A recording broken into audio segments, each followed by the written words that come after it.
Welcome to the module for teachers of Amplify, Texas, literacy program grades K-2. So today you are going to focus on lesson internalization. And so in the link, you will see your guided notes, the lesson internalization protocol, and grade one, your grades, unit one, lesson one, just to make sure that you are having that in front of you while you navigate this video. All right, so go ahead and take a second and review this specific outcome of this module today.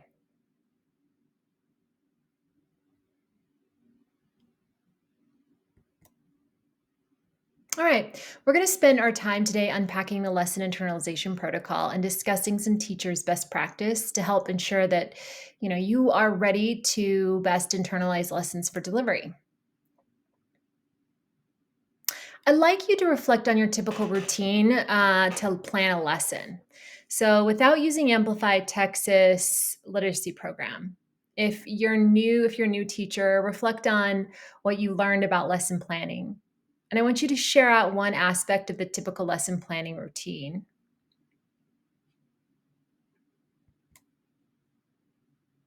So when you go from planning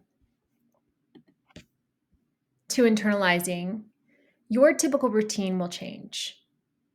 The first time you internalize an Amplify lesson, just like the first time you ever planned a lesson on your own, it's going to take a good amount of time. However, you're going to get more and more efficient with your internalizing the more you do. So instead of sourcing materials and making copies, you're going to spend your time honing your craft. You get to dig into your RLA content and make thoughtful decisions about what's best for your specific students.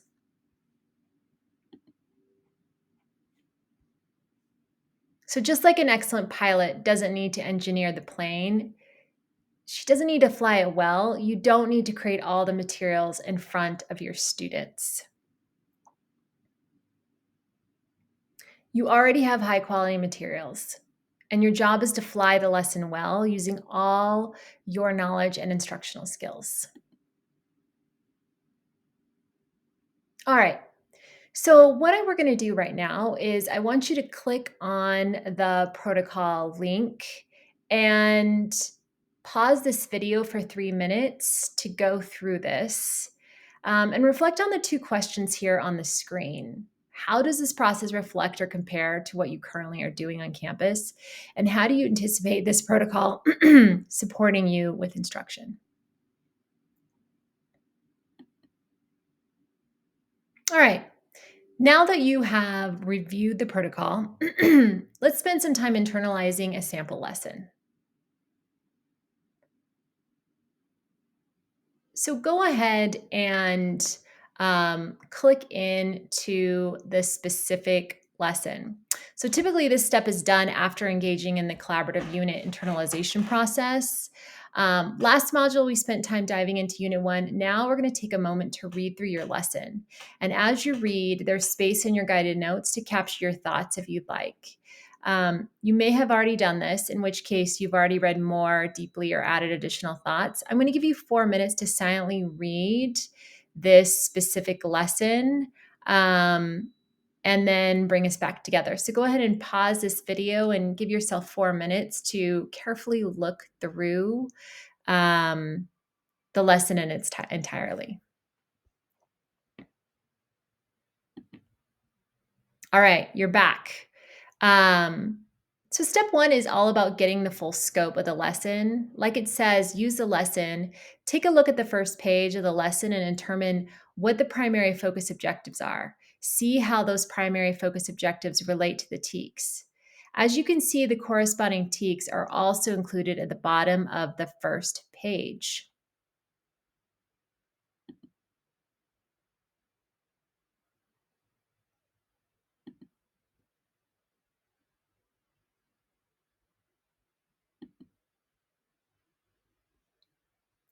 Another important part of the step one is to familiarize yourself with the text.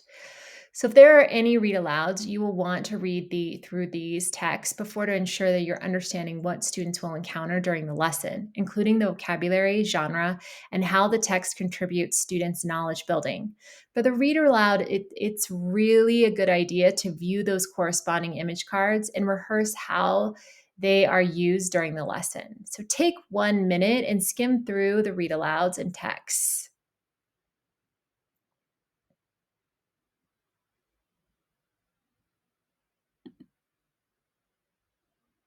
Again, in step one, you really want to use the lesson. So you're going to annotate on the lesson, indicate where the checks for understanding or CFUs are. And I want you to note how those CFUs will support learners in achieving the lesson's primary focus objective and ready them for the lesson's formative assessment. Be sure to also complete the formative assessment so that you can experience what your students will experience and preempt any possible misconceptions. This is so important so that you can adjust instruction to address those misconceptions before they could occur. So go ahead and pause this video, and I want you to take a couple minutes and look at your own assessments and check for understanding.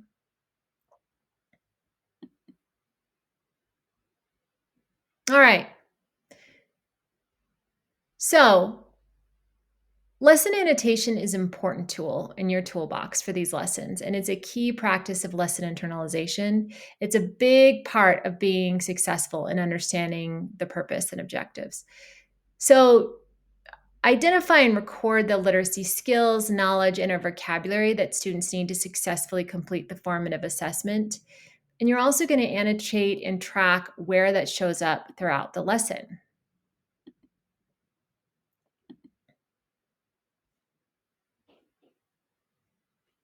So we're now going to take some time to work independently to annotate Unit 1, Lesson 1 with regards to Step 1.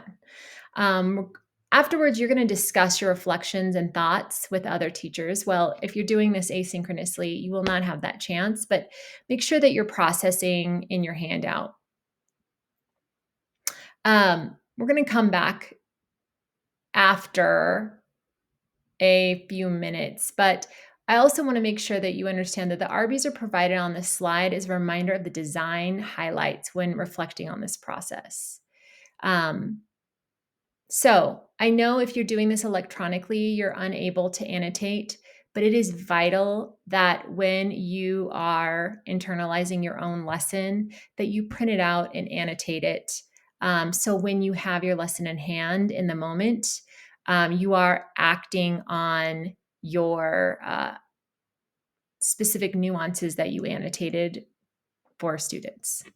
Go ahead and pause and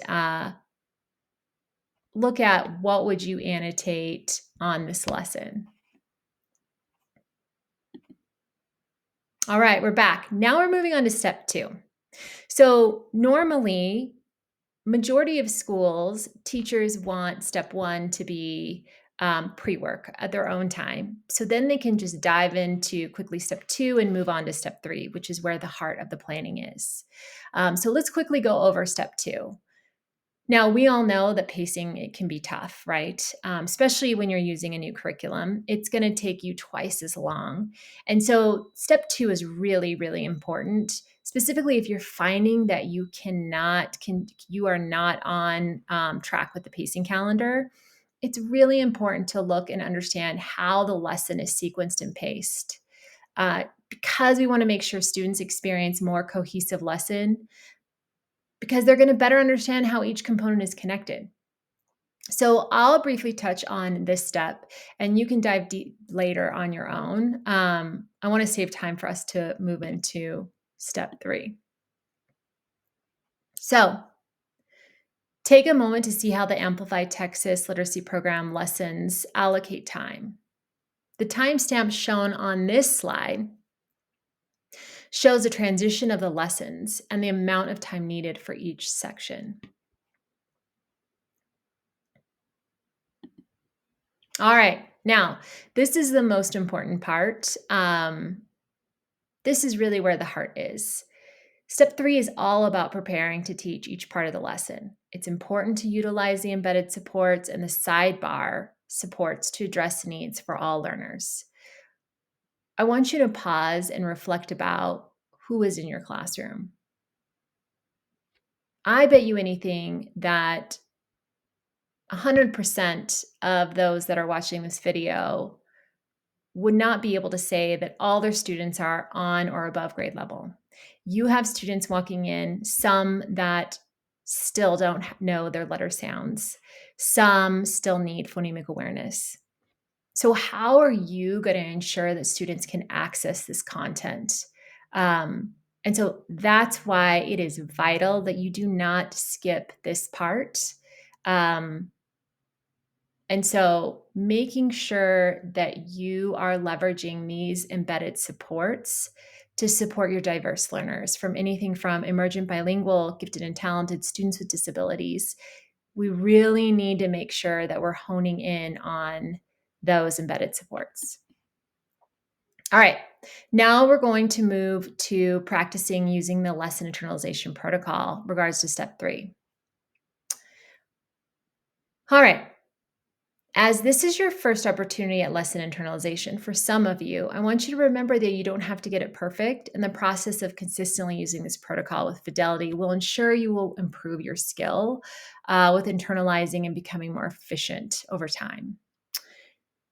So, as another reminder, you may also need to pull out other materials from Amplify to complete this internalization, such as the text or activity books. If you finish step 3 of the lesson internalization protocol,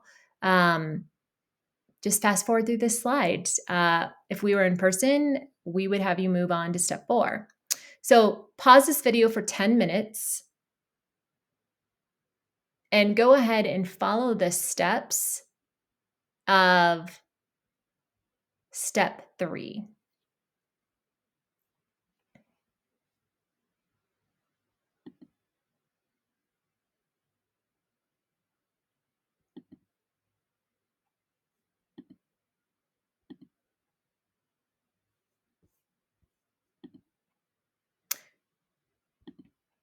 So now let's debrief the internalization process. Internalization could be a big skill to learn, and it takes a couple minutes to reflect. I want you to take a moment and reflect independently. What did you gain from this PD? Some of you might say, "Oh, I already do this," right? But can you fine tune? Maybe you're thinking, "I usually follow the steps, but maybe I need to lean on the embedded supports a little more and prep for those materials." Some of you might be watching this video and saying, "I don't think my kids are going to. Uh, I think my kids are going to play with the manipulatives." And I don't think I can use the embedded supports. And I really want to push that mindset about your kids. Kids can and they will, and they deserve those materials so they can access the content. And so now we need to think about what is your skills and management within your class to help them understand the purpose of these materials and manipulatives if it calls for that in the embedded supports. All right, so now we're going to close out our session today. And what you're going to do is you are going to take your quiz. And your quiz is in your handout. Make sure that you put your name, you put Bloom, and you will also, when it asks for a specific provider, make sure you scroll down past ESC and click on Achievement Network. That is who is recording this video for you today. And please don't forget to submit this. Again, the quiz will be asking you specific details from this PD or your materials and handouts. So please feel free to review this, rewind this, and refer to your materials if you get caught up in a question you're not unsure of. Have a wonderful day, everyone.